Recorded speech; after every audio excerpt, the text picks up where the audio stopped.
So today I want to welcome you into my home as I'm forced in here due to the Arctic weather that's blowing through Delaware County at the time. But I want to take this moment and an opportunity that's been given to me to talk about something that many would maybe say is missing in our churches and missing in our communities, and that is discipline, and not just discipline, but spiritual discipline. So what is a spiritual discipline? Well, spiritual disciplines are really the exchange of our worldly identity and character traits for that of our Heavenly Father. Now that tells us two things of importance about spiritual disciplines. They're spiritual in nature, and their workings are internal, not external, which tells us something else very important when it comes to spiritual disciplines. Because they're spiritual in nature, and because they're internal and not external, they're not something we can obtain or will into our own lives.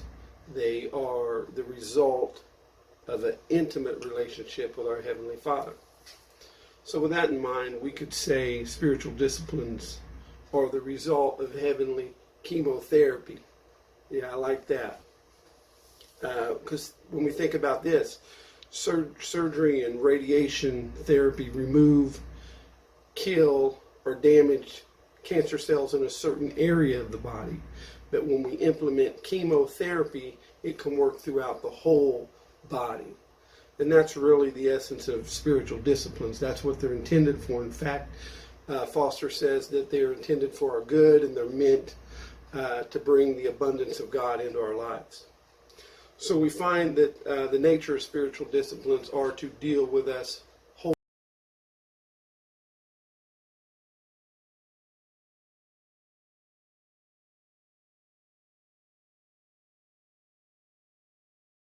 And that's why he says this in his literature, that the purpose of disciplines is liberation from the stifling slavery to self-interest and fear.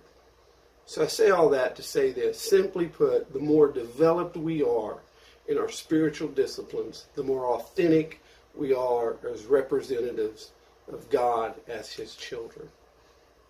So spiritual disciplines are inward, they're outward, and they're corporate in nature. So how would we define those? Well, inward disciplines are those things that we do internally to draw closer to God, and are typically defined as meditation, prayer, fasting, and scriptural study. What is outward disciplines? Really, they are the outward result of our inward workings. So what we do on the outside, our outward workings, is in direct correlation with what God has done internally in us. And those are typically referred to as solitude, submission, simplicity, and service. And that leads us to corporate discipline. And these are really, I believe, our connections to the early church, the Acts 2 church. And by that I mean that it's what we do when we do life together. So it's what we do in community, not just by ourselves. It's that we come together in a variety of ways of worship practices with the intent to grow in our relationship with Christ in mind, body, and soul. So just to be a little transparent this morning, to share with you a little of myself. How often do I practice spiritual disciplines? Well, I practice them every day, all day, because spiritual warfare goes on every day, all day. And to not practice them would be to give the enemy a foothold in our lives. So which ones do I practice most often? Well, I thought I would take one from each list. Inward, outward, and corporate. The ones I most participate in is obviously scriptural study with my role as a pastor, service to other people, and on a corporate level, I am a sinner. I'm one beggar leading another beggar to bread, so I participate in confession on a daily basis. The least that I participate in, everybody that knows me knows that I love to eat, and it's hard to discipline myself not to. So fasting is not something that I do on a regular basis.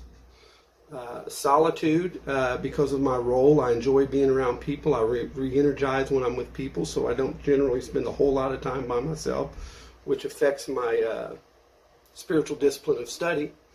And the other thing I don't do that maybe none of us do enough that I think we should, and that's celebrate along the way. Celebrate individually and celebrate corporately. So that's kind of an overall view of my take of spiritual disciplines, what it is, and how we define it inwardly, outwardly, and corporately, and what that means to us in our life. So I hope that this is a blessing to you, and you will begin to ponder and think just how important it is to have spiritual disciplines to not only draw closer to God, but to draw closer to those around you, and more importantly, to draw closer to yourself.